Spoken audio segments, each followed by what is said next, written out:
నమో భగవతే వాసుదేవాయ. ఓం నమ శివాయ. భక్త తులసీదాస్ గురించి కొన్ని విషయాలు చెప్పుకుందాం.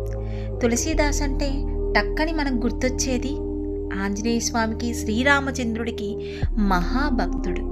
అలాగే తులసీదాస్ గారు హనుమాన్ చాలీసా అనర్గళంగా చెప్పినది తులసీదాస్ గారు. రామచరిత మానస్ రాసింది కూడా తులసీదాస్ గారు. తులసీదాస్ గారు అంటేనే మనకు గుర్తొచ్చేది హనుమాన్ చాలీసా. ఆ తులసీదాస్ గురించి కొన్ని విషయాలు మనం ఈరోజు చెప్పుకుందాం.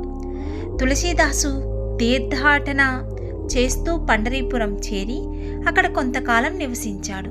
ఒక రోజున తన నిత్యకృత్యాలలో భాగంగా చంద్రభాగా నది స్నానం చేసి విఠలనాథుణ్ణి ధ్యానిస్తూ నదీ తీరాన కూర్చుని ఉన్నాడు. అదే సమయంలో ఒక అంధుడు ఇంట్లో తగాదా పడి నదిలో దూకి ఆత్మహత్య చేసుకుందామని